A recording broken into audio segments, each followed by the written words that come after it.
Hi everyone, Kevin James here from Lowdown Guitars, coming to you today to talk a little bit about lowered tunings on basses.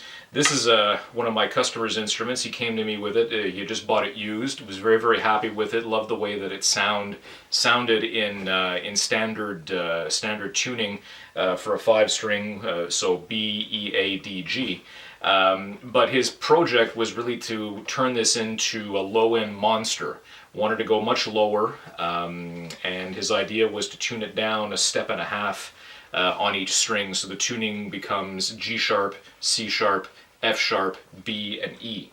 And I said, it's totally doable, but we really have to think about making the string gauge bigger.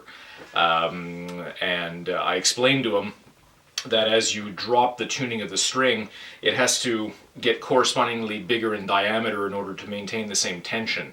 Otherwise, if we tried to do this same tuning on lighter gauge strings, we'd start getting a lot of flop, a lot of string buzz, and it just wouldn't have like the attack and the presence that it should have in this tuning.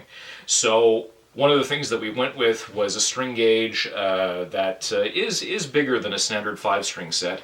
It's gauged 50 on the G string up to 135 on the B, which is a good range of gauge for this particular tuning. The tension of the strings feels very similar to what it would feel like in standard tuning. So you're not giving up anything in terms of feel, and it's not flopping all over the place. One of the things that always has to be done when you're considering this, whether it's a guitar or a bass, is whether or not the nut slots are wide enough to accommodate the bigger string gauge that you'll need to use.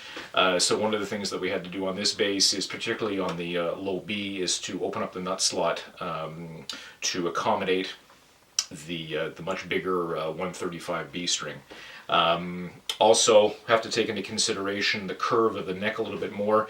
The strings have more mass, and one of the things that you may not know is strings don't vibrate in circles and they don't vibrate in straight lines. It's much more of an ellipse.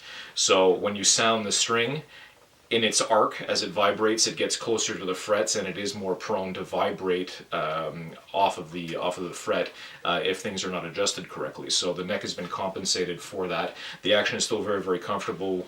We're able to get away with minimal relief on this bass because the neck is very stiff and solid. And obviously, action height has to be set comfortably as well. This one is set to approximately 6/64 of an inch, measured at the 17th fret while holding down here to eliminate the nut height. So I think the customer is going to find it very comfortable. It's a good height to go with if you're a finger or a pick player. I'll evaluate whether the customer has a heavy pick attack, and if so, we can always raise it a little bit.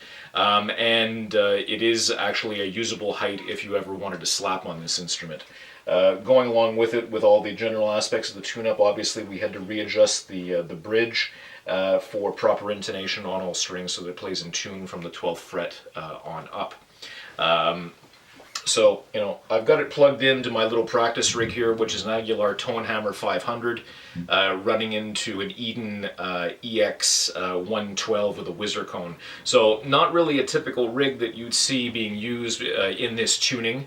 Most people who choose this tuning are going to want to use it for, like heavy down-tuned metal, heavy rock and stuff like that.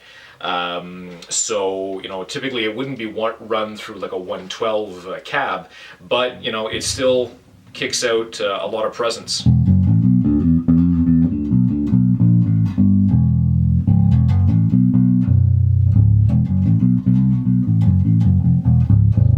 There's a lot of girth to the sound, a lot of sustain. The added mass of the strings helps it last longer. There's some good pickups in this bass. The instrument came stock with Bartolini Mark 1s and an active system. It's a good solid 3-piece neck. Made out of exotic wood, looks like a blend of mahogany and probably wenge. So it's a good stiff neck that doesn't buckle under the movement of the strings. So all in all, very successful down-tuned job on this.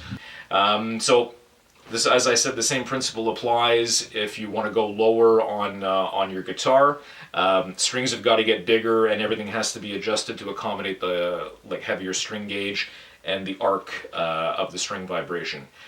So if you have any questions or comments, please write to me in the comments section below.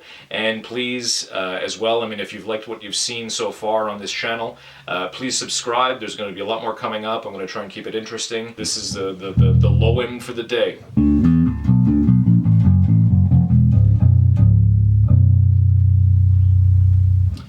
Kevin James from Lowdown Guitars signing out. Have a great day.